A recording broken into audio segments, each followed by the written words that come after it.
አርዕስተ ዜና። የአርባ ምንጭ ዓለም አቀፍ ስታዲየም ፕሮጀክት በክልሉ የወንድማማችነት ትርክት ተምሳሌት ነው ሲሉ ርዕሰ መስተዳድር አቶ ጥላሁን ከበደ አስታወቁ። ምርትና ምርታማነትን በማሳደግ ተረጂነትን ማስቀረት እንደሚገባ የጋሞ ዞን ዋና አስተዳዳሪ ዶክተር ደምሴ አድማሱ አስገነዘቡ። ከውጭ የአሜሪካን ፕሬዝዳንት ዶናልድ ትራምፕ እስራኤል የኢራን ጠቅላይ መሪ ለመግደል የነበራት እቅድ ውድቅ ማድረጋቸውን ባለስልጣናት ገለጹ። የሚሉት የሰዓቱ አበይት ጉዳዮች ናቸው። ሰላም ጤና ይስጥልን የተወደዳችሁ ተመልካቾቻችን፣ ከጋሞ ቴሌቪዥን ወደ እናንተ የሚደርሰው የሰዓቱ ዜና 42 ቀደም ሲል ባስተዋወቅኳቸው አበይት ጉዳዮች እንሆ ተጀምሯል። በዜና ወጃችን የስፖርትና የቢዝነስ መረጃዎች ተካተዋል። ከሀገር ውስጥና ከባህር ማዶ የመረጥናቸውን መረጃዎች ወደ እናንተ ያደረስኩ ከእናንተ ጋር ቆይታ አደርጋለሁ። ዮሐንስ ባይሳን። የአርባ ምንጭ ዓለም አቀፍ ስታዲየም ፕሮጀክት በክልሉ የወንድማማችነት ትርክት ተምሳሌት ነው ሲሉ ርዕሰ መስተዳድር አቶ ጥላሁን ከበደ ገለጹ። በአርባ ምንጭ ዓለም አቀፍ ስታዲየም ግንባታ ልዩ የገቢ ማሰባሰቢያ የራት ምሽት ፕሮግራም ከ120 ሚሊዮን ብር በላይ መሰብሰቡም ተገልጿል። ባልደረባችን አብርሃም አዶ በዚህ ጉዳይ ተጨማሪ ይዟል። የአርባ ምንጭ ዓለም አቀፍ ስታዲየም ልዩ የገቢ ማሰባሰቢያ የራት ምሽት ፕሮግራም ላይ የተገኙት የደቡብ ኢትዮጵያ ክልል ርዕሰ መስተዳድር አቶ ጥላሁን ከበደም የአርባ ምንጭ ዓለም አቀፍ ስታዲየም ግንባታም የወንድማማችነት ትርክትን እውን ያደረገ ታላቅ ፕሮጀክት እንደሆነ አስገንዝበዋል። እንደዚህ አይነት ትልቅ ፕሮጀክት መስራት የሚችል እሳቤ አቅም አለን ብሎ ሰው ተነስቶ በጋራ አስበን የምናልመው የምናቅደውን እቅድ እውን ለማድረግ የሚያስችል የወንድማማችነትን ትርክት እንድንተክል መሰረት የሚጥል ታላቅ ፕሮጀክት ነው። ይህ ፕሮጀክት ከፕሮጀክቶች በላይ ፕሮጀክት ነው። ፕሮጀክቱ የይቻላል መንፈስን ያረጋገጠና ጽናት ተምሳሌት እንደሆነም አንስተዋል። አይቻልም ተብሎ የሚፈራውን እንችላለን ብለን ደፍረን የጽናት ተምሳሌት መሆናችን የሚያሳይ ፕሮጀክት ነው። ጊዜን ጉልበትና ሀብትን በጋራ በማሰባሰብ ለትውልድ ለማስተላለፍ የሚያኮራውን ይህንን ፕሮጀክት እያከናወኑ የሚገኙ ሁሉንም ማህበረሰብ ክፍሎችን አመስግነዋል። በጀመራችሁት በአንድ ጥሬ 1 ሚሊዮን 2 ሚሊዮን 3 ሚሊዮን ብር የከፈላችሁ እውን ስላደረጋችሁ እያመሰገንኩኝ፣ ቀጣይ ግን ደግሞ በሁሉም በተቋሞቻችሁ ሰራተኛ በተቋሙ ስም ሌሎችም ያልመጡ ያልተጋበዙ አካላትንም ጋብዛችሁ ፕሮጀክታችሁ ስለሆነ እንድትጨርሱ በክልሉ መንግስትም አደራዬን በሞራል እንድትቀበሉ ጥሪ ያስተላልፍላችኋል። የተጀመረውን ንቅናቄ በማጎልበት ትልልቅ ፕሮጀክቶችን እውን የማድረጉ ተግባር መጠናከር ይገባልን ብለዋል። ትላልቅ ፕሮጀክቶችን እንደ ዞኖቹ እንደ ከተሞች ዝግጅት ህዝብን አስተባብረን ምንቀጥል ነው የሚሆነው። በአንድነት በሰላም ተምሳሌትነት ወደፊት መሄድ አለብን እንጂ የሚያቆመን እንደሌለ እውን ለማድረግ ሁሉም ሰው ባለበት እንድነሳሳ ጥሪዬን አስተላልፋለሁ። የጋሞ ዞን ዋና አስተዳዳሪ ዶክተር ደምሴ አድማሱም የምሽት የጋራ ራዕይ እውን ለማድረግ በጋራ ለመንቀሳቀስ የሚያነሳሳ የራት ምሽት መሆኑን ገልጸው የአርባ ምንጭ ዓለም አቀፍ ስታዲየም መላው የክልሉ ማህበረሰብ የሚገለገልበት በመሆኑም የጎላ ማህበራዊና ኢኮኖሚያዊ አስተዋጽኦ እንዳለው አስረድተዋል። መላው የክልላችን ወጣቶች ችሎታቸውን የሚያውቁበት፣ ህልማቸውን የሚከተሉበት ቦታ፣ ኢኮኖሚያችንን የሚያበረታታ አገራዊ እና ዓለም አቀፋዊ ውድድሮችን የሚስብ ማዕከል ስለሆነ በዓለም አቀፍ መድረክ ላይ ከፍ ብለን ለመቆም የሚያስችለን ለዓለም ማህበረሰብ የሚናገር ሐውልት ለመገንባት መዘጋጀታችን የሚያበስር ምሽት ነው። ግንባታውን ላይ 16 በመቶ መከናወኑን አንስተው በነቃ የህብረተሰብ ተሳትፎ እየተፋጠነ ይገኛልን ብለዋል። ግንባታው በ2 ዓመት ጊዜ ውስጥ ለማጠናቀቅ ርብርብ ላይ የምንገኝ ሲሆን የግንባታው አፈጻጸም 16 በመቶ ደርሷል። ይህ በካፍ ደረጃ መስፈርት መሰረት የተገነባ የሚገኘው ስታዲየማችን በኢትዮጵያ ደረጃ በህብረተሰብ ተሳትፎና በመንግስት ድጋፍ የሚሰራ የመጀመሪያው ስታዲየም ነው። ለስታዲየሙ ግንባታ በመጀመሪያ ዓመት ከተገባው 1.17 ቢሊዮን ብር ድጋፍ 704 ሚሊዮን ብር መሰብሰብ መቻሉን ጠቁሞም የገቢ ማሰባሰቢያ ንቅናቄው ተጠናክሮ እንደሚቀጥል አስገንዝበዋል። ቀጣይነት ባለው ሁኔታ ሀብት የማሰባሰብ ዘመቻ ሲቀጥል በአዲስ አበባ በክልል ከተሞችና ከሀገር ውጭ ዘመቻውን የምናደርግ ይሆናል። ይህ በብዛነት ውስጥ ያለውን አንድነት የሚገለጥበት የጋራ ፕሮጀክታችን ነው። በክልሉ ዋና ከተሞች መሰል ትልልቅ ፕሮጀክቶችን ለመገንባት ጭምር ምክክር የሚደረግበት የራት ምሽት መሆኑንም አስታውቋል። ቀጥለንም በክልላችን ዋና ከተሞችም ተመሳሳይ ፕሮጀክቶችን ለመጀመር የሚያስችለንን የአንድነት አቅም የምንጨምርበት ኢኮኖሚያዊና ማህበራዊ ብልጽግናችን ለማረጋገጥ በሀሳብ ብቻም ሳይሆን የተግባር አንድነት መፍጠሪያ የራት ምሽት ነው። ለዚህም የአንድነት ሐውልት እየገነባን ነው ያልነው። ለአርባ ምንጭ ዓለም አቀፍ ስታዲየም ግንባታ የነቃ ተሳትፎ እያደረጉ የሚገኙ አካላትንም አመስግነዋል። የአርባ ምንጭ ዓለም አቀፍ ስታዲየም ግንባታ ገቢ ማሰባሰቢያ ልዩ የራት ምሽት ፕሮግራምን በንግግር የከፈቱት የአርባ ምንጭ ከተማ ከንቲባ ዶክተር መስፍን መንዛም ለመጪው ትውልድም ጭምር ቅርስ ከሆኑ ታላቅ ፕሮጀክቶች መካከል የአርባ ምንጭ ዓለም አቀፍ ስታዲየም ተጠቃሽ እንደሆነ ገልጸዋል። በዘመናችን ለመጪው ትውልድ ቆጥረን ከምናስረክባቸው ግዙፍ ሀገራዊ ፕሮጀክቶች መካከል አንዱን በሆነው የአርባ ምንጭ ዓለም አቀፍ ስቴዲየም ግንባታ ልዩ የገቢ ማሰባሰቢያ የራት ምሽት ፕሮግራም ለመጪው ትውልድና ለታላቁ ሕዝባችን የምናወርሰው ቋሚ ቅርሳችን ነው። አካባቢው በልዩ የስፖርት ታሪክ እንደሚታወቅ የገለጹት ከንቲባውም አርባ ምንጭ ጨርቃ ጨርቅ እግር ኳስ ክለብን ጨምሮም ጥቂት የማይባሉ የእግር ኳስ ክለቦችና ታዋቂ ስፖርተኞችን ማፍለቁን ጠቁመዋል። በዞኑ የስፖርት ታሪክ ውስጥ ታላቅ ስም ያላቸው የአርባ ምንጭ ጨርቃ ጨርቅ፣ የአርባ ምንጭ እርሻ ልማት ቲቲአይ፣ የአርባ ምንጭ ውሃ ቴክኖሎጂ እና አውሮ ጎዳና ክለቦች ናቸው። እነዚህ ክለቦች በከተማው ስፖርት ወዳድ ነዋሪዎች ልብ አይረሴ ቦታም አላቸው። በሀገራችን ስፖርት ወዳድ ሕዝብ ዘንድ ከጫፍ እስከ ጫፍ የገነነ የአርባ ምንጭ ጨርቃጨርቅ ስፖርት ክለብ ነው። አርባ ምንጭና አካባቢው የስፖርት ተሰጥኦ ባላቸው ወጣቶች የሚታወቅ ቢሆንም ደረጃውን የጠበቀ ስታዲየም አለመኖሩ በስፖርት እድገት ላይ አሉታዊ ተጽዕኖ ማሳረፉን አስረድተዋል። ይህንን ችግር ለመቅረፍ በደቡብ ኢትዮጵያ ክልል ርዕሰ መስተዳድር አቶ ጥላሁን ከበደ የሀሳብ አመንጭነት የተጀመረው አርባ ምንጭ ዓለም አቀፍ ስታዲየም ግንባታም በህብረተሰብ ንቁ ተሳትፎ እየተገነባ መገኘቱንም ተናግረዋል። በህብረተሰቡ ባለቤትነት እና ተሳትፎ የተጀመረው ይህ ታላቅ ፕሮጀክት ለመጪው ትውልድ ምንዳን ለማውረስ ብሎም የተሻለ ስፖርት ማዘውተሪያ ለማሻገር ነገን ታሳቢ አድርጎ የሚገነባ ስለሆነ ሁሉም የስፖርት ወዳዱ ማህበረሰብ የልማት ባለቤትነት የሆነውን ህዝባችን የሚሰጠው ድጋፍ እንዲያስቀጥል ጥሪዬን አቀርባለሁ። በጋሞ ባህል ማዕከል የተከናወነው የአርባ ምንጭ ዓለም አቀፍ ስታዲየም ግንባታ ልዩ የገቢ ማሰባሰቢያ የራት ምሽት ፕሮግራም የተሰበሰበውና ቃል የተገባው ጠቅላላ ከ120 ሚሊዮን ብር በላይ እንደሆነም ተጠቁሟል። በተያያዘም የአርባ ምንጭ ዓለም አቀፍ ስታዲየም ግንባታ እስኪጠናቀቅ ድጋፋቸውን አጠናክረው እንደሚቀጥሉ የንግዱ ማህበረሰብ አባላት ገለጹ።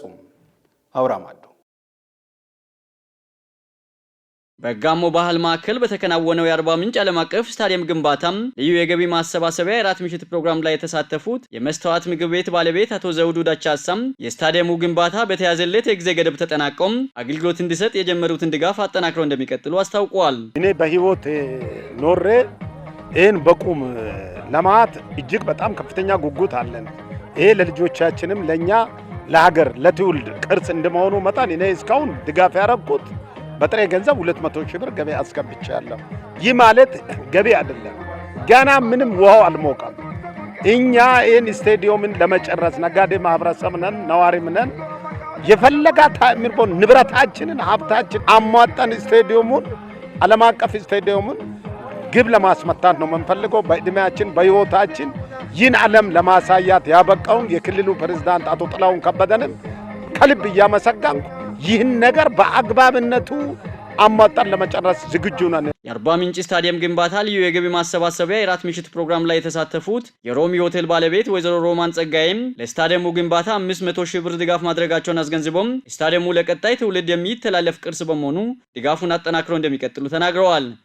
500 ሺህ ብር አስተዋጽኦ አድርጌያለሁ። ስቴዲየም የሁላችንም ነው፣ አልፎም የልጆቻችን ጭምር ነው እና ዓለም አቀፍ ስቴዲየም ነው። ይህ ስቴዲየም እንዲጠናቀቅ በሴቶችም በኩል ከፍተኛ መዋጮ የተደረገ ነው። እንደጀመርነው እንጨርሳለን። ለስታዲየሙ ግንባታ የሚደረገውን ድጋፍ በማህበራዊ አደረጃጀትም እንደሚቀጥሉ የተናገሩት ወይዘሮ ሮማን ስታዲየሙ ተጠናቀው አገልግሎት ሲሰጥ የንግዱን ማህበረሰብ ተጠቃሚ የሚያደርግ የኢኮኖሚ መነቃቃት እንደሚፈጥር መገንዘባቸውን አስረድተዋል። ጓደኛዬም 1 ሚሊዮን ሰጥታለች። ሌሎችም እንዲሁ 500 ከዛም በላይ ሰጠዋሉ እና አሁን እኛ እያወራን ያለ ነው ይሄ እንደ እናት እንደ ነጋዴ እንደ ባለ ሆቴል ጥቅሙ የኛ ነው። ብዙ እንግዳ ያመጣል ከውጭም ከጎረቤትም ከብዙም ቦታ የሚመጣ እንግዳ በተለይ ለሆቴሎች ከፍተኛ ጥቅም አለው።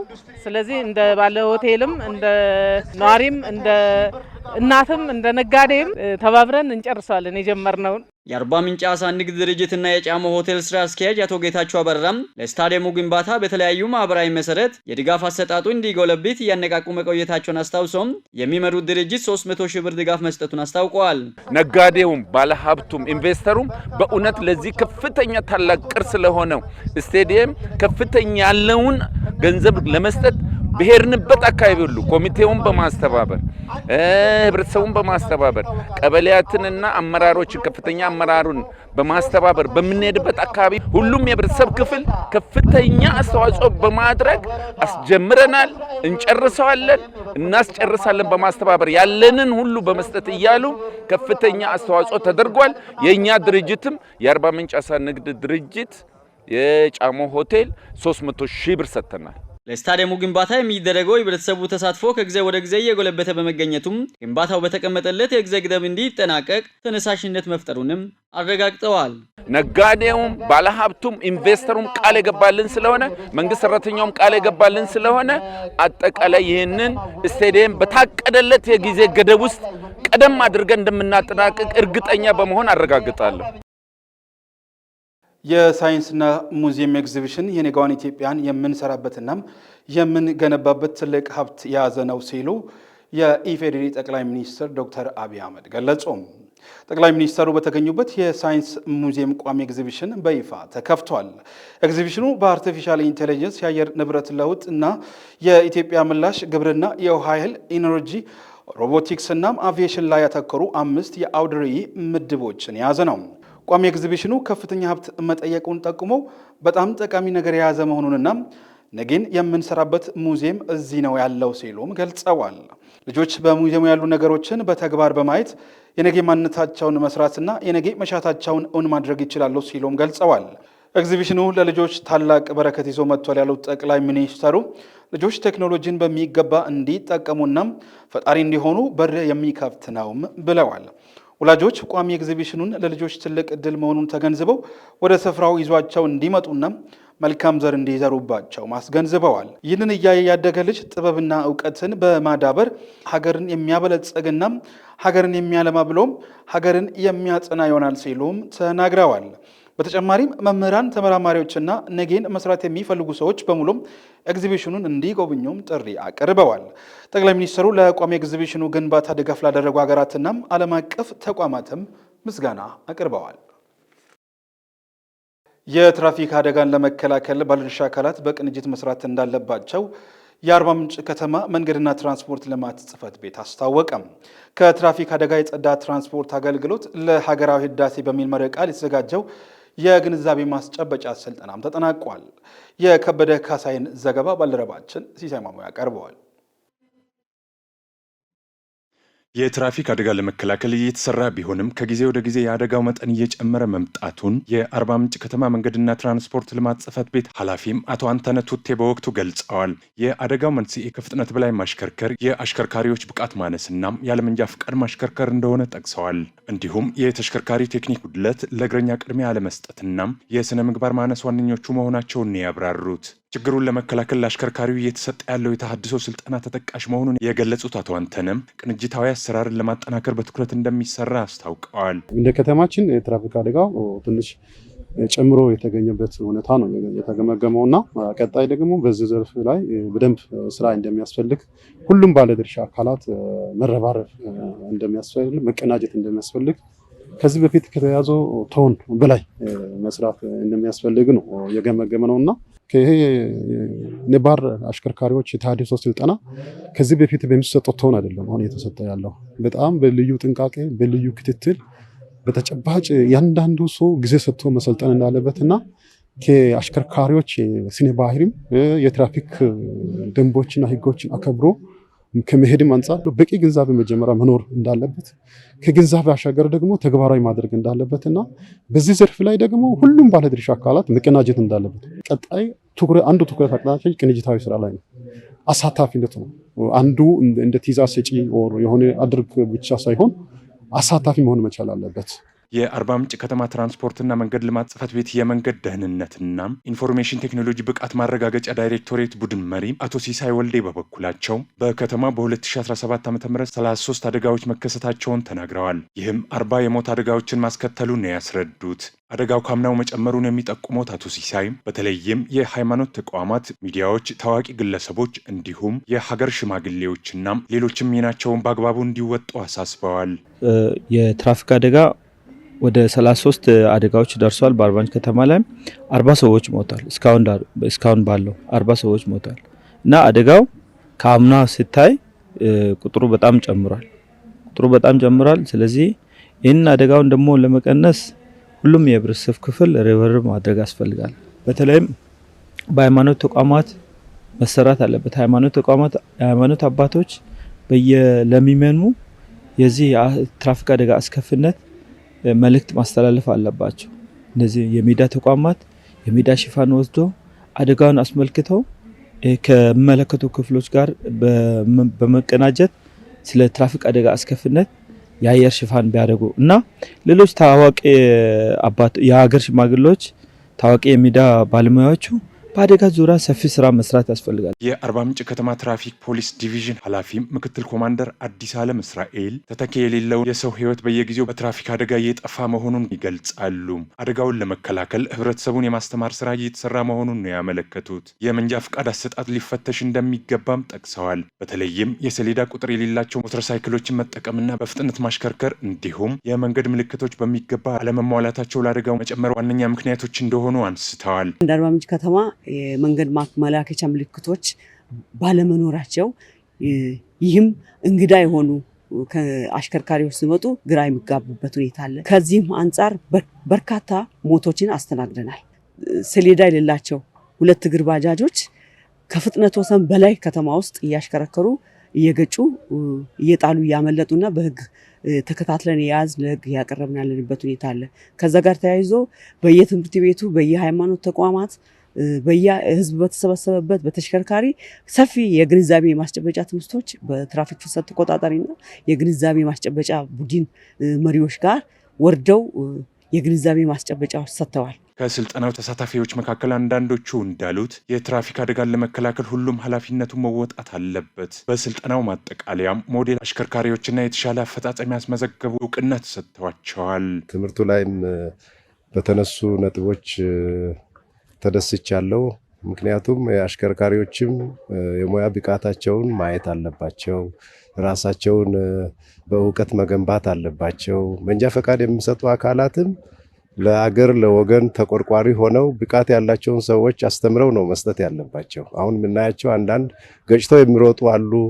ተሳፋሪን የሚያመናጭቁ አሽከርካሪዎች አሉ። ስለዚህ በተለይ መጀመሪያ የማሽከርከር ብቃት ኖሯቸው መንጃ ፈቃድ የሚወስዱበት ሁኔታ ቢኖር ከምንም በላይ በጣም ጠቃሚ ነው። ቢያንስ ከ32 ዓመት በላይ አሽከርካሪ ነበርኩኝ። ከድንበር እስከ ድንበርም ድረስ ተሳቢዤ የተመላለስኩ ነኝ እና በዚህ ሰዓት ይሄ አሁን ወቅታዊ ስልጠና የሚሰጠው እጅግ በጣም በሚያስደስት መልክ ግንዛቤ ወስጄበታለሁ። ለምን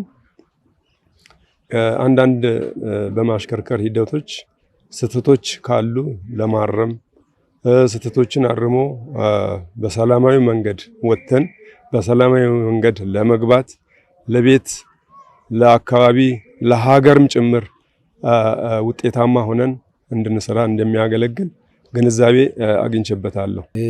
ስልጠና ታድሶ ስልጠና ምንዞ በጣም ጥሩ ነገር ብለን የምናስበው ጠብቀን በየአመቱ ምናምን የምንይዘው ለኛ በጣም ቆንጆ ነው። ለውጡም ያሳየን ምን ከተማ ውስጥ ስናሽከረክር ከተማ ውስጥ እነዚህ ሚኒባሶች ባጃጆች ምናምን ሮጡ አሉ። አንዳንዴ ከኋላ ትልቅ መኪና ጭነን ስንል ቁጥራቱ ላይ ይከብዳል። ጭነቱ ስለሚከብደው ጥሩምባውን ብነፋም መንገድ ማለቋሉ የራሳቸው ወደ ምናምን ያወሩ ማይንቀሳቀሱ መኪናዎች እንትኖች አሉ። እነሱ ነው ስለኛ እንትን ብልም ጥሩ ነው። አብዛኛው ደግሞ እግረኛ መንገድ ስትደርስ ተጠንቀቀ ግራና ቀኝ የሚመጣ ሰው አለ። ሮጦ የሚገቡት አሉ። አንዳንዴ ያንን ራሴ ተጠንቀቀ ነው ቀስ ብለህ ሄደህ ያን ለዛን ሰዎችን ካለፍ በኋላ መሄድ አለብህ። ያው አደጋውን ለመቀነስ ማለት ነው።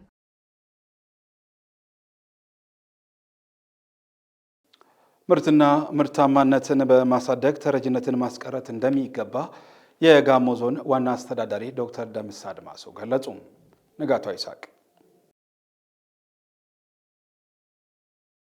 ከተረጅነት ወደ ምርታማነት ለተሟላ ሀገራዊ ሉዓላዊነትና ክብር በሚል መርህ ቃል ከተረጅነት ወደ ምርታማነት ሽግግር አፈጻጸምና ቀጣይ አቅጣጫ ላይ ዞናዊ የምክክር መድረክ በአርባ ምንጭ ከተማ ተካሂዷል። ከተረጅነት በመላቀቅና በምግብ ራስን ለመቻል ምርታማነትን ማሳደግ እንደሚገባ የጋሞ ዞን ዋና አስተዳዳሪ ዶክተር ደምስ አድማሱ ገልጸዋል። ተረጅነት የአንድ ሀገር ክብር የሚያሳጣ በመሆኑ ችግሩን በዘላቂነት ለመፍታት ምርታማነትን በማሳደግ በሚከናወኑ ተግባራት ላይ ድርጅታዊ አሰራር ማጠናከር ወሳኝ ነው ብለዋል። ይሄን እድል ትልቅ ወርቃማ እድል ተጠቅመን ውሃ አገልግሎት እንዲሰጥ ብናደርግ አሁን ላሉ ተጠቃሚዎችን ብቻ ሳይሆን ለሌሎችም ጭምር የሚያገለግል ስለሆነ በአመራር በልዩ ሁኔታ መመራት ቅንጅቱንም ደግሞ መፍጠር ይኖርባቸዋል። አስተዳዳሪዎች ደግሞ የትልቅ ኃላፊነት አለባቸው። በርትተን ከሰራን አሁን ባለችው ጊዜ በውጤት የምንገናኝ ነው የሚሆነው። የተረጅነት አስተሳሰብ ተሸክሞ ብልጽግናን ማረጋገጥ ስለማይቻል ከችግር ለመውጣትና የአመለካከት ለውጥ ለማምጣት በቁጭት መስራት እንደሚገባ የጋሞ ዞን የመንግስት ዋና ተጠሪ አቶ ሐኪም ያየሌ አስገንዝበዋል። ተረጅነትን ወይም ተረጂ የሆነ ሰው ይዘን ብልጽግና እናረጋግጣለን ብለን ማውራት አንችልም። ፌክ ነው ሊሆን የሚችለው። ግን ደግሞ ወደ ምርታማነት የተሸጋገረ ያለውን ስቶካችን ላይ ይሄ ያለ ነገ ይሄ ቢደረግ ይሄን እንደዚህ እናረጋለን ወደ ላይ አንጋደን አንጠብቅም ብለን ኮንፊደንሻሊ ማውራት የምንችል ነገር መሬት ላይ መኖር መቻል አለበት። ምን ያክል ይሄ አለ የሚለው ነገር እኔ በደንብ ብናይ የሚለውን አሁን ዞሮ ዞሮ ያመቱን ማጠቃለያ ስትሪንግ ኮሚቴው የተወሰነ ቱር ማድረግ አይቀርም። ይሄ ከተረጅነት ወደ ምርታማነትና ለማት ትሩፋትን በደንብ ይዘን እናያለን። ስለዚህ አሁን በደንብ ኦቨርናይት መስራት ይፈልጋል፣ መገምገም ይፈልጋል። የጋሞ ዞን ግብርና መምሪያ ኃላፊ አቶ ማገሶ ማሾሌ ምርታማነትን ማሳደግ የሉዓላዊነትና የክብር ጉዳይ መሆኑን ጠቁመው በየአካባቢው ያሉ ጸጋዎችን ወደ እድል በመቀየር ተጨባጭ ለውጥ ለማምጣት ሊሰራ እንደሚገባ አጽንኦት ሰጥተዋል። ይሄን እድል ማክሲማይዝ አድርጎ መጠቀም የሚለው ላይ በደንብ ቢተዱበት የባካችሁ። በቃ ሌላ እድል እኮ የለም ይታወቃል። ስለዚህ ይሄን እድል ተጠቅመን የመንግስት ካፒታል ነው የፕሮግራም ነው የኤንጂኦ ነው አያውቅም እኮ ህብረተሰቡ። ስለዚህ ይሄን እንስራ። በዚህም መልካም አስተዳደር ጥያቄ የሚባሉ ነገሮችን መፍታት ነው እና የሚሆነው ትኩረት ቢሰጥ እዛም ወጪ ሸፍናችሁ ግብረ ኃይሉን ይዛችሁ ነው ብለን ለግብርና ጽሕፈት ቤት ያስተላልፍ ነው። ስለዚህ ይሄን ሪሶርስ ልትቸገረው የሚችሉ ሌላ ነገር ሊኖር ይችላል። ግን ሪሶርሱን በጣም በጥንቃቄ ተጠቅማችሁ የዚህ ስራ ማሳኪያ ማድረግ እንዲችሉ ነው ማሳሰብ የሚፈልገው። ተረጂዎችን በዘላቂነት ለማቋቋም የባለድርሻ አካላት የነቃ ተሳትፎ ውስን በመሆኑ ቅንጅታዊ አሰራሮችን ማጠናከር ወሳኝ መሆኑን የጋሞ ዞን አደጋ ስጋት ስራ አመራር ጽሕፈት ቤት ኃላፊ አቶ ደርሶ በላይ ተናግረዋል። ከምርትና ምርታማነትን አብዝተን ኢምፖርትን ቀንሰን ኤክስፖርትን አብዝተን የሀገራችንን ኢኮኖሚ ከፍ ለማድረግ የዜጎቻችንን ደግሞ ከደረጅነት ወደ ምርታማነት ልምዶችን እንዲያዳብሩ በርካታ ተጠቃሚዎችን እንደዚሁም ዜጎቻችንን ወደ ምርት እንዲገቡ ያደረግንበት ሁኔታ በየመድረኩ በየማህበራዊ መሰረቱ እየተገመገመ መቆየቱን ሁላችንም እናውቃለን። ተሳታፊዎች በሰጡት አስተያየት ከተረጅነት ለመውጣት በቀጣይ የሚከናወኑ ተግባራት በተሻለ መንገድ ለመፈጸም አቅም የፈጠረ መሆኑን ተናግረዋል። ህዝብ ከተረጅነት ወደ ምርታማነት በመሸጋገር የተለያዩ ፓኬጆችን በመጠቀም እነኚህ በግብርናም በውሃም ያሉ ነገሮችን የውሃ ችግሮቻችንን በመቀነስ በተለያዩ ሁኔታ በተለያዩ ሜተድ የተሰጡ ስልጠናዎችን ተግባራዊ በማድረግ ፓኬጆችን ወደ ሰብትነት ተጠቃሚዎች በማውረድ ከተረጂነት ወደ ምርታማነት ለማሸጋገር እየጣርን ያለንበትን ደግሞ ውጤቶቻችን ምን ይመስላሉ? ቀጣይስ ማድረግ አለብን ምንድነው? አሁን ላይ ከኛ የሚጠበቀው ምንድነው? ከካፒታል ግዢ ጋር ተያይዞ ያሉ ሙሉ ስንኞች ምንድናቸው የሚለውን ነገር እንደ አጠቃላይ የራሳዎቻችንን ያየንበት አግባብ አለ። በምክክር መድረኩ የዞኑ የወረዳና የከተማ አስተዳደር አስተባባሪ አካላት፣ የዞን አመራርና ባለድርሻ አካላት የተሳተፉ ሲሆን በቀጣይ ተረጂዎችን በዘላቂነት ማቋቋም፣ የካፒታል በጀቶችን ለታለመለት ዓላማ ማዋል፣ ባለድርሻ አካላትን ማሳተፍ፣ ድጋፋዊ ክትትል ማድረግ፣ የፋይናንስ ግልጸኝነትና መሰሉ ስንነቶች ላይ ትኩረት እንዲደረግ አቅጣጫ ተቀምጧል።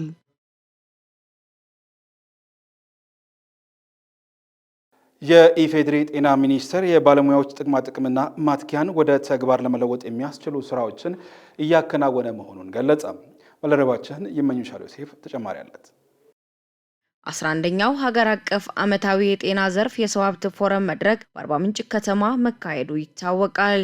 በሚኒስቴር መስሪያ ቤቱ የጤናው ዘርፍ የሰው ሀብት መረጃ እቅድና ማትጊያ ደስክ ኃላፊ አቶ ሰለሞን ወልደ አማኑኤል በወቅቱ እንዳሉት በጤናው ዘርፍ የሰው ሀብት መረጃ እቅዶች ዙሪያ የተነሱ ስኬቶችና ተግዳሮቶችን አስመልክቶ ውይይት በማካሄድ የመፍትሄ አቅጣጫዎች ተቀምጠዋል።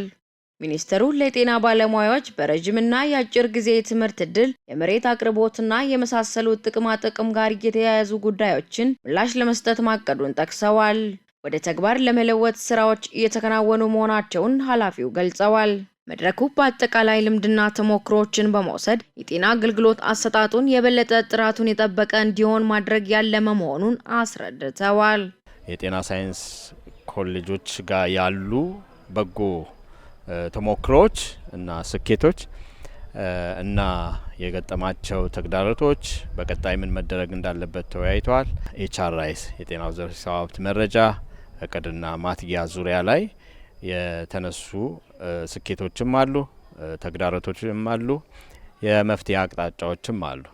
በቀጣይ ግን ሰራተኛው ሞቲቬት የሚደረግበትን ከገንዘብ ነክ ጋር የተገናኘና ከገንዘብ ነክ ውጭ የሆኑትን ሞቲቬት እንዲሆኑ የሚያደርጋቸውን ስልቶች በብዙ መልኩ ተነጋግረናል። በቅርቡ በጤና ሚኒስቴርም የተዘጋጀ ነን ፋይናንሻል ሄልዝ ወርክፎርስ ሞቲቬሽን ፓኬጅ የሚል ተዘጋጅቶ ለምሳሌ የመሬት አቅርቦት፣ የብድር አቅርቦት፣ የረጅም ጊዜና የአጭር ጊዜ ትምህርት ፓኬጅ ውስጥ ብዙ አሉና እነሱን ፋይናላይዝ አድርጎ ወደ ተግባር በአስቸኳይ በመግባት የጤናውን ዘርፍ ሞቲቬትድ እንዲሆን ከማድረግ አንጻር እየተሰራ ነው ያለው። ስለዚህ በቀጣይ እነዚህን ከመሬት አውርደን ወደ ኢምፕሊሜንቴሽን የምንገባ ይሆናል። መድረኩ የጤና ተቋማት ደረጃ የሚገመገምበትና የሰው ሀብት ዘርፍ ለቀጣይ ስራዎች ራሳቸውን የሚያዘጋጁበት መሆኑን የሚናገሩት ደግሞ በሚኒስቴሩ የሰው ሀብት ልማት መሪ ስራ አስፈጻሚ የሆኑት አቶ አሰግድ ሳሙኤል ናቸው። የጤና ባለሙያዎችን ከማትጋት በስራ ላይ ከማቆየት አንጻር ምን እድሎች ምን ተግዳሮት አለ የሚለውን የምንመካከርበት ትልቅ ፎረም ነው። በ2018 በተለይ በዚህ ባሳለፍነው አንድ ወር ሁለት ወር የገጠሙን ከወርክ ፎርስ ጋር የተያያዙ ቻሌንጆች አሉ። እነሱንም መነሻ አድርገን ተነጋግረናል። ስለዚህ 2018 እነዚህን መነሻ አድርገን ለዚህ ተመጣጣኝ የሆነ ስራ የምንሰራበት አጠቃላይ አቅጣጫ የምናስቀምጥበት ነው የሚሆነው። የደቡብ ኢትዮጵያ ክልል ጤና ቢሮ ምክትል ኃላፊ አቶ ዮሴፍ ሶንቆ በበኩላቸው በክልሉ በጤናው ዘርፍ አበረታች ለውጦች መመዝገባቸውን ገልጸው በቀጣይ የሰው ሀብት አስተዳደር ልማት ዲጂታላይዝ በማድረግ ብቁና ተወዳዳሪ ባለሙያን ለማፍራት በትኩረት ይሰራልም ብለዋል። ጤና ሚኒስቴር በጤናው ዘርፍ የበለጸገ አምራችና ምርታማ ዜጋ ተፈጥሮ የማየቱን ራዕይ ለማሳካት ከሚሰራቸው ትኩረት ሰጥቶ ከሚሰራቸው ስራዎች አንዱ በጤናው መስክ የሚሰሩ ባለሙያዎችን በተለያየ ዲሲፕሊን በተለያየ ሙያ አይነት በቁጥርም በጥራትም አሰልጥኖ ለህብረተሰቡ አገልግሎት እንዲሰጡ ማድረግ ነው። አጠቃላይ በሀገር ደረጃ ያለው ደግሞ የጤና ባለሙያ ቁጥርና ዲሲፕሊን ዲጂታላይዝድ ሆኖ በዲጂታል ሲስተም መረጃዎች ተጠናክረው እንዲያዙ እየተሰራ ነው የሚገኘው። የኛን ክልል ጨምሮ የሰው ሀብት ዲጂታላይዝ ከማድረግ ረገድ የተሻለ አፈጻጸም በማስመዝገብ ቀዳሚ ሆነን እውቅና ሰርቲፊኬት ጭምር አግኝተናል። ህብረተሰቡ ከሰንበት ገበያ ሸቀጦችን በተመጣጣኝ ዋጋ እንዲያገኝ የተሰራ መሆኑን የደቡብ ኢትዮጵያ ክልል ንግድና ገበያ ልማት ቢሮ ገለጸ። በጋሞ ዞን አርባ ምንጭ ከተማና ምዕራብ አባያ ወረዳ የሰንበት ገበያ እንቅስቃሴ ምልከታም ተካሂዷል። የመሳይ ደምሴን ዘገባ ሲሳይ ማሞ። የክልሉ ንግድና ገበያ ልማት ቢሮ ኃላፊ ወይዘሮ ሰናየት ሰለሞን በዚህ ወቅት እንደገለጹት በክልሉ የሰንበት ገበያዎች እየተስፋፉ ነው። ህብረተሰቡም ከመደበኛው የዕለት ገበያ በተሻለ በሰንበት ገበያዎች ሸቀጦችን በተመጣጣኝ ዋጋ ማግኘት እንዲችል እየተሰራ መሆኑን ኃላፊዋ ገልጸዋል። የአርባ ምንጭ ከተማ የሰንበት ገበያን በአብነት በመጥቀስ የቅዳሜና እሁድ ገበያዎችን አደራጅተን በየደረጃው ሸማቹ በተመጣጣኝ ዋጋ ከመደበኛ ገበያ ባነሰ ዋጋ ምርት የሚያገኝበትን ሁኔታ ለማመቻቸት እየሰራን ነው የምንገኘው እንደ ተቋም።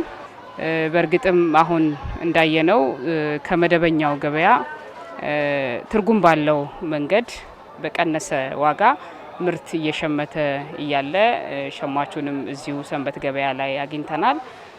የሰንበት ገበያ መቋቋም ዋናው ዓላማ ሸማቹ ህብረተሰብ ያልተገባ ዋጋ ሳይጫንበት በቀጥታ ከአምራቹ ምርትን ለሸማቹ የሚያቀርቡ ማህበራትን፣ ዩኒየኖችን እንዲሁም ደግሞ አምራች ባለሀብቶችንም ቢሆን የመሸጫ ማዕከል ሰጥተናቸው በተሻለ ዋጋ ለሸማቹ ምርት እንዲያቀርቡ ማድረግ ሲሆን ይሄንኑ ተግባራዊ እየተደረገ አይተናል ማለት ነው። የጋሞ ዞን ንግድና ገበያ ልማት መምሪያ ኃላፊ ወይዘሮ ሰላማዊት ቦዳም በዞኑ 9 የሰንበት ገበያዎች መኖራቸውን ገልጸዋል።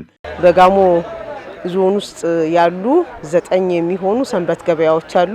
ከነዛ መካከል አንዱ የሆነው የምዕራብ አባያ ወረዳ ዋጅፎ ቀበሌ ላይ ያለውን ሰንበት ገበያ ነው የምንመለከተው።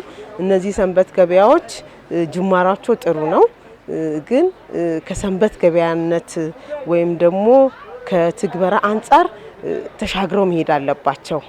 ሰንበት ገበያን የምናቋቁመው ከሰንበት እስከ ሰንበት እንዲሄድና የኑሮ ውድነትን ለማረጋጋት ነው። የአርባ ምንጭ ከተማ አስተዳደር ንግድና ገበያ ልማት ጽሕፈት ቤት ኃላፊ አቶ መኮንን ደርሶም የሰንበት ገበያውም የኑሮ ውድነትን ለመቀነስ አስተዋጽኦ እንዳለው ነው የሚናገሩት። ህብረተሰቡ በቋሚነት ማግኘት አለበት ብለን በየቀበሌው ይህንን ሰንበት ገበያ እየፈጠርን ያለ ነው። ይህንን ህብረተሰቡ እንዲጠቀም ሰንበት ገበያ ጋር እንዲላመድ ውስንነቶችም ካሉ ለኛ እየጠቆመ እኛም ደግሞ ክትትል እያደረግን አንዳንድ ያልተገባ ዋጋ ጭማሪም ካለ ከዚህ አኳያ ያለውን ነገር ህብረተሰቡ በቅርበት እንዲጠቀም ስለሆነ ይህንን በሁሉም ቀበሌ በምንፈጥረው ሰንበት ገበያ ተጠቃሚ እንዲሆን የሚለው ነው እኔ ማስተላልፈው። በሰንበት ገበያ የተለያዩ ምርቶችን ከሚያቀርቡ ነጋዴዎች መካከል ወጣት ቃል ኪዳን አሸናፊና አቶ ኤልያስ አየለም እህል ለሰንበት ገበያ በተመጣጣኝ ዋጋ ማቅረባቸውን ነው የሚናገሩት። ተመልካቾቻችን በመከታተል ላይ የምትገኙት ከጋሞ ቴሌቪዥን ወደ እናንተ እየደረሰ ያለውን የሰዓቱን ዜና 42 ነው። ዜናዎቻችን አሁንም እንደቀጠሉ ነው። ከዚህ በማስከተል ከውጭ ወደምንመለከታቸው ጉዳዮች ይሻገራለሁ። የአሜሪካው ፕሬዝዳንት ዶናልድ ትራምፕ እስራኤል የኢራን ጠቅላይ መሪ አያቶላ አሊ ሄሜንን ለመግደል የነበራትን እቅድ ውድቅ ማድረጋቸውን ባለስልጣናት ገለጹ። እንደ ባለስልጣኑ መረጃ ከሆነ ትራምፕ ለእስራኤሉ ጠቅላይ ሚኒስትር ቤንያሚን ኔታንያሁ ሄሜንን መግደል ጥሩ ሀሳብ አይደለም ሲሉ ነግሯቸዋል። ፕሬዝዳንቱ በዚህ መረጃ ላይም በይፋ የሰጡት አስተያየትም የለም። በሁለቱ መሪዎች መካከል ውይይቱ የተካሄደው እስራኤል በኢራን ላይ አርብ ጥቃት ከከፈተች በኋላ ነው ተብሏል። ኔታንያሁ ከፎክስ ኒውስ ጋር ባደረጉት ቃለ ምልልስ ወቅት ትራምፕ አያቶላን ለመግደል የነበራቸውን እቅድ ውድቅ ማድረጋቸውን ሮይተርስ ዘግቧል። ወትሮም በጠላትነት በአይነ ቁራኛ የሚጠባበቁት ሲበረታም በቀጥታ አሊያም በተዘዋዋሪ የሚፋለሙት እስራኤልና ኢራን ከባለፈው ሐሙስ ሰኔ 5 2017 ዓ.ም ሌሊት አንስቶ እስራኤል በከፈተችው ጥቃት ወደ ለየለት ጦርነት ውስጥ በመግባታቸው ዓለም ጭንቀት ውስጥ ገብቷል። ለመሆኑ የሁለቱ ሀገራት ጠላትነት መቼና እንዴት ተጀመረ? ባልደረባችን ሲራክ ሳለ በዚህ ጉዳይ ተጨማሪውን እንደሚከተለው ተመልክቱታል። እስራኤል ኢራን አውዳሚውን የኒውክሌር ጦር መሳሪያ ለመታጠቅ ከጫፍ ደርሳለች፣ ይህም በህልውናዬ ላይ የተጋረጠ ስጋት ነው ስትል የምትከስ ሲሆን ኢራንም በበኩሏ እስራኤል ሉዓላዊነቷን እየተጋፋች በመሆኗ ራሷን ከመከላከል ወደ ኋላ እንደማትል አሳውቃለች። በዚህም ምክንያት የሁለቱ ሀገራት ድንበር ዘለል መጠቃቃት ወደ አውዳሚው የኒውክሌር ጦርነት እንዳያመራ ዓለም ስጋት ውስጥ ገብቷል። የመንግስታቱ ድርጅትና በርካታ አገራት እስራኤልና ኢራን ወደ ተባባሰ ሁኔታ ከመግባት እንዲቆጠቡ ጥሪ ሲያቀርቡ አንዳንድ ሀገራት ከእስራኤል ጎን መቆማቸውን ሲያመለክቱ ሌሎች ደግሞ የእስራኤልን ጥቃት አውግዘዋል። እስራኤልና ኢራን ለዘመናት የዘለቁ ባላንጣዎች ናቸው። በሁለቱ ሀገራት መካከል የቆየው ከፍተኛ የጠላትነት ስሜት በመካከለኛው ምስራቅ ሰላም እንዲርቅ ዋነኛ ምክንያት ሆኖ ቆይቷል። ቴህራን ከምድረገጽ እንድትጠፋ የምትሻትን እስራኤልን ትንሿ ሰይጣን ስትላት አሜሪካንን ደግሞ ትልቋ ሰይጣን በማለት ለሁለቱም ያላትን ተመሳሳይ አመለካከት ስታንጸባርቅ ቆይታለች። ኢራን እስራኤል ላይ ቀጥተኛ ጥቃት ከመፈጸም ይልቅ በገንዘብና በትጥቅ የምትደግፋቸውን ቡድኖች በመጠቀም በእጃዙር ጥቃት እንደምታስፈጽም ይነገራል። እስከ አውሮፓውያኑ 1970ዎቹ መጨረሻ ድረስ በእስራኤልና በኢራን መካከል የነበረው ግንኙነት ሌሎቹ የመካከለኛው ምስራቅና የባህረ ሰላጤው አገራት በተለየ መልካም የሚባል ነበር። እስራኤል በ1948 ላይ ከተመሰረተች በኋላ ከግብጽ በመቀጠል ለአይሁዳዊቷ አገር ዕውቅና በመስጠት ሁለተኛዋ እስላማዊት አገር የነበረችው ኢራን ነበረች። በወቅቱ ኢራን ትመራ የነበረው በመካከለኛው ምስራቅ ጠንካራ የአሜሪካ አጋር በነበረው የሻህ ፓህላቪ ስርወ መንግስት ነበር። እንደ አውሮፓውያን አቆጣጠር በ1979 ላይ የኢራን እስላማዊ አብዮትን ተከትሎ መንግስታዊ ለውጥ ሲደረግ በሁለቱ አገራት መካከል ያለው ልዩነት መልኩን ቀየረ። የአያቶላ ሆሚኒ እስላማዊ አብዮት የሻህ መንግስትን ገርስሶ ራሱን የጭቁኖች መሪ አድርጎ ብቅ ሲል የመንግስታቸው ዋነኛ መለያም የአሜሪካንና የአጋሮቿን ኢምፔሪያሊዝም መቃወም ሆነ። የአያቶላ አስተዳደር ኢራን ከእስራኤል ጋር የነበራትን ግንኙነት አቋረጠ። ለእስራኤል ፓስፖርትም ዕውቅና ነስቶ በቴህራን የነበረውን የእስራኤል ኤምባሲን የእስራኤል መንግስትን ሲወጋ ለነበረው ለፍልስጤም ነጻነት ድርጅት PLO አሳልፎ ሰጠ። በመላው ዓለም የሚካሄዱ ግጭቶችን የሚያጠናው ኢንተርናሽናል ክራይሲስ ግሩፕ ዳይሬክተር የሆኑት አሊ ቫኤዝ የኢራን መሪዎች ጥላቻ የጀመረው ገና ከጠዋቱ ነው ይላሉ። በእስራኤል ላይ የመረረ ጥላቻ የአዲሱ የኢራን መንግስት መገለጫ የሆነው አብዛኛዎቹ የኢራን አመራሮች እንደ ሊባኖስ ባሉ አካባቢዎች ከፍልስጤም ተዋጊዎች ጋር ወታደራዊ ልምምድና የሽምቅ ውጊያ ሲያደርጉ ቅርበት ስለፈጠሩ ነው ይላሉ። ከዚህ በተጨማሪም አዲሲቷ ኢራን ራሷም የፍልስጤማውያን ጉዳይን በማጉላት የሙስሊሞች ተቆርቋሪ አገር ሆና ለመታየት ስለምትሻ ጸረ እስራኤል ሆና ብቅ ብላለች። እንደ ቫኤዝ ገለጻ ቀደም ባሉት ዓመታት ለእስራኤል ትልቋ ስጋት ኢራቅ በነበረችበት ዘመን እስራኤል ኢራን ያመረረች ጠላት ትሆንብኛለች የሚል ጥርጣሬ አልነበራትም ይላሉ። ነገር ግን እስራኤልና ኢራን በአይነ ቁራኛ እየተጠባበቁ ቆይተው ከሳዳም ሁሴን መንግስት መውደቅ በኋላ እስራኤል በቀጠናው ለደህንነቷ አደገኛዋ አገር ኢራን መሆኗን በማመን የዘውትር ስጋቷ ሆነች። በተለይም ኢራን ለሰላማዊ አገልግሎት ነው የምትለው የኒውክሌር አቅም ግንባታዋ የበለጠ እንቅልፍ ነሳት። ኢራን በመካከለኛው ምስራቅና በባህረ ሰላጤው አካባቢ ከእስራኤል ውጪ በቀጠናው ጠንካራ አገር የሆነችውን ሳውዲ አረቢያን በጥርጣሬ ነው የምትመለከታት። በአብዛኛው ሱኒ ሙስሊሞች በሚኖሩበት ቀጠና የብዙሃን ሺአ ሙስሊሞች መገኛ የሆነችው ኢራን ወደፊት ሊቃጣባት ከሚችል ጥቃት ራሷን ለመጠበቅ ስትል በመረጠችው ስትራቴጂ ከተቀረው ዓለም ልትነጠል መቻሏን ቫኤዝ ይገልጻሉ። በዚህም የኢራን መንግስት ከአገራት ይልቅ በአካባቢው የተለያዩ ዓላማዎችን አንግበው ከሚንቀሳቀሱ ቡድኖች ጋር በማበር ፍላጎቱን ለማስጠበቅ ሲጥር ቆይቷል። ኢራን አክሲስ ኦፍ ሬዚስታንስ ስትል የምትጠራው ስብስብ በሊባኖስ፣ በሶሪያ፣ በኢራቅና በየመን የተንሰራፋ ሲሆን በዋናነት በአገራቱ ውስጥ ያሉና ጸረ እስራኤል የሆኑ ታጣቂ ቡድኖችን ያቀፈ ነው። ቴህራን በአሜሪካና በአውሮፓ ህብረት አሸባሪ ተብሎ የተፈረጀውንና መቀመጫውን በሊባኖስ ያደረገውን ሄዝቦላህን ታስታጥቃለች። ጋዛን ለሚያስተዳድረው ሐማስ፣ በየመን ለሚንቀሳቀሱት ሁቲ አማጽያን ኢራን የተለያዩ ድጋፎችን በማድረግ በአካባቢው ተጽዕኖ ስትፈጥር ቆይታለች። እስራኤል ደግሞ ኢራን በዙሪያዋ ይህን ሁሉ ስታከናውን ዝም ብላ አልተመለከተችም። ኢራን ውስጥ የሚገኙ ኢላማዎችን እንዲሁም በዙሪያዋ ባሉ አገራት ውስጥ የሚንቀሳቀሱ በቴህራን የሚደገፉ ቡድኖች ላይ እርምጃዎችን ስትወስድ ቆይታለች። ባለፉት ዓመታት በኢራንና በእስራኤል መካከል የነበረው ጦርነት ከመጋረጃ ጀርባ ያለ ጦርነት ተብሎ ሲገለጽ ኖሯል። ለዚህ ደግሞ ምክንያቱ ሁለቱ ሀገራት በሌሎች ሀገራት ውስጥ በሚገኙ ኢላማዎች ላይ ለሚፈጽሙት ጥቃት ኃላፊነት ሲወስዱ አይታይም። በተለይ ኢራን እስራኤልን በቀጥታ ከመተንኮስ ይልቅ በምትደግፋቸው ታጣቂ ቡድኖች በኩል በእጅ አዙር ስታጠቃት ኖራለች። እንደ አውሮፓውያን አቆጣጠር በ1992 የወቅቱ የሄዝቦላህ መሪ የነበሩት አባስ አልሙሳዊ ግድያን ተከትሎ ለኢራን ቅርበት ያለው እስላማዊ ጂሃድ ቡድን ደቡብ አሜሪካ አርጀንቲና ውስጥ የሚገኘውን የእስራኤል ኤምባሲን በቦምብ አጋይቶ 29 ሰዎችን ገድሎ ነበር። እስራኤል ለሄዝቦላህ መሪ ግድያ ኃላፊነት ባትወስድም የቴል አቪቭ የደህንነት ተቋም የሆነው ሞሳድ ግድያውን መፈጸሙ ይታመናል። እስላማዊው የጂሃድ ቡድንም ቢሆን የእስራኤልን ኤምባሲ ያጋየው ያለ ኢራን ዕውቅና እንደማይሆን በብዙዎች ዘንድ ይታመናል። እስራኤል የኢራንን የኒውክሌር ፕሮግራም ለማደናቀፍ የተለያዩ እርምጃዎችን ስትወስድ ቆይታለች። እስራኤል የኢራን ጉዳይ አንገብጋቢ የሚሆንባት በአያቶላህ ቴህራን የኒውክሌር ፕሮግራም ምክንያት ነው። ለዚህም ኢራን የቦምቡ ባለቤት እንዳትሆን እስራኤል የተቻላትን ስታደርግ ቆይታለች። ኢራን ግን የኒውክሌር ፕሮግራሟ ብቸኛው ዓላማው የኤሌክትሪክ ኃይል ለማመንጨት የሚውል ሰላማዊ ዓላማ ያለው ነው ስትል ቆይታለች። ይህንን ምክንያት ጨርሶ የማትቀበለው እስራኤል በዲፕሎማሲ በኩል ኢራን ላይ ማዕቀብ ከማስጣል አልፋ ከአሜሪካ ጋር አብራ የኢራንን የኒውክሌር ማብለያ ጣቢያን ስቷኔት በሚባል ኮምፒውተር ቫይረስ አውካ ከፍተኛ ጉዳት አድርሳ ነበር። እስራኤል የኢራን ኮምፒውተሮችን ብቻ ሳይሆን ሳይንቲስቶቿንም ኢላማ እያደረገች በቴህራን ጎዳናዎች ላይ ገድላለች። በአውሮፓውያኑ 2020 በጉምቱ የኒውክሌር ሳይንስ ተመራማሪ ሞህሰን ፋክሪ ዛሄድ ላይ የተፈጸመው ግድያም ብዙ ያነጋገረ ነበር።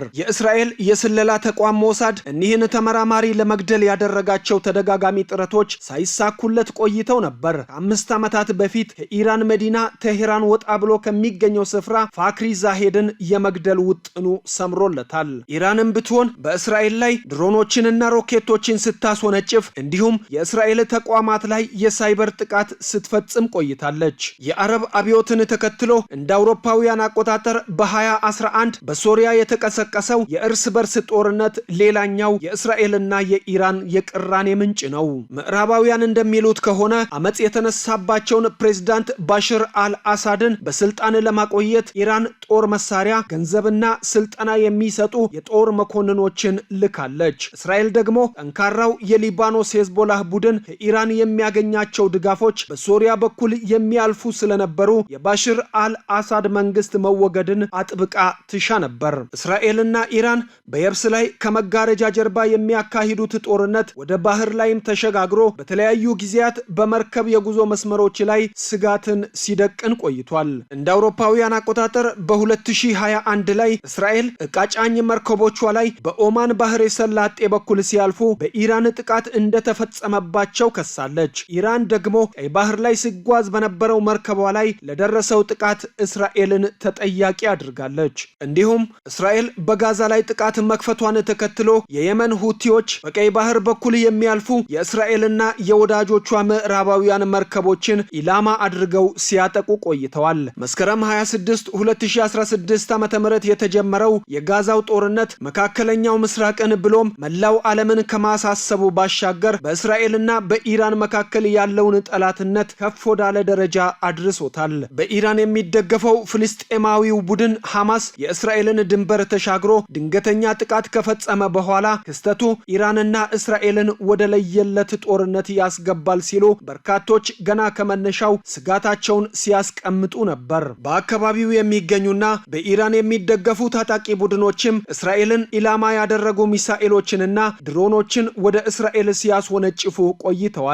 እስራኤል ሐማስን ለማጥፋትና የታገቱባትን ዜጎቿን ለማስለቀቅ ጋዛ ላይ የከፈተችው ዘመቻ ወደ ሁለተኛ ዓመቱ በተቃረበበት ጊዜ ከኢራን ጋር ወደ ለየለት ጦርነት ገብታለች። ቀደም ሲልም በኢራን የሚደገፉት ሐማስን፣ ሄዝቦላህንና ሁቲዎችን ኢላማ አድርጋ ጥቃቶችን ስትፈጽም ቆይታለች። በዚህም የቡድኖችን ወሳኝ መሪዎች ኢራንና ሊባኖስ ውስጥ ጭምር አድና በመግደል ከባድ ጉዳት አድርሳባቸዋለች። በተጨማሪም ሶሪያ ውስጥ ተደጋጋሚ ጥቃት በመፈጸም ጠላቶች የምትላቸውን ኃይሎች አቅም ማዳከም ችላለች። በዚህ መካከል የኢራን ከፍተኛ የጦር መኮንኖችንና የኒውክሌር ሳይንቲስቶችን እያደነ የሚያጠፋው የእስራኤል የስለላ ተቋም ሶሪያ ውስጥ በሚገኘው የኢራን ቆንስላ ላይ ድንገተኛ ጥቃት ፈጸመ። በዚህ ጥቃትም ኢላማ ሆነው የተገደሉት ቀላል የሚባሉ የኢራን ባለስልጣናት አልነበሩም። 2 ጄኔራሎችና በርካታ የጦር መኮንኖች ደማስቆ ውስጥ እንደወጡ ቀርተዋል። ነገር ግን እስራኤል በኢራን ከፍተኛ የጦር መኮንኖች ላይ ለተፈጸመው ጥቃት በይፋ ኃላፊነቱን ባትወስድም ዓለም ግን ከሷ ውጪ ይህንን ጥቃት ሊፈጽም የሚችል ኃይል እንደሌለ ይስማማል። ኢራንም በጄኔራሎቿ ላይ ለተፈጸመው ግድያ አጸፋ ባለፈው ዓመት ሚያዝያ ላይ ለመጀመሪያ ጊዜ በቀጥታ እስራኤልን ኢላማ በማድረግ ከ300 በላይ ሚሳኤሎችንና ድሮኖችን አስወንጭፋ በሁለቱ ሀገራት መካከል የነበረው ውጥረት መልኩን እንዲቀይር አድርጋለች። አሁን ደግሞ እስራኤል በኢራን ላይ ለቀናት የዘለቀ መጠነ ሰፊ ጥቃት መክፈቷን ተከትሎ ኢራንም ተከታታይ የአጸፋ ጥቃቶችን በእስራኤል ላይ መፈጸሟ አስፈሪው የሁለቱ ሀገራት ቀጥተኛ ግልጽ ጦርነት ጅማሬ ሆኗል። እስራኤል የኢራንን ወታደራዊ ኃይል ለማንኮታኮት፣ ኢራን ደግሞ ለተፈጸመባት ጥቃት አጸፋ ለመመለስ ያላቸውን አቅም ሁሉ እየተጠቀሙ ይገኛሉ። ይህ ጦርነት ወደ አውዳሚው የኒውክሌር ጦርነት እንዳያመራ ዓለም ስጋት ውስጥ ገብቷል። እስራኤል ኢራንን ለማንበርከክ የጀመረችውን ዘመቻ ከቀጠለች ኢራን ያሏትን አማራጮች ከመጠቀም ወደ ኋላ ላትል ትችላለች። ለዚህም ነው የዓለም አገራት መጠቃቃቱ በቶሎ እንዲቆም እየወተወቱ የሚገኙት። ዘገባው የቢቢሲ ነው። የተወደዳችሁ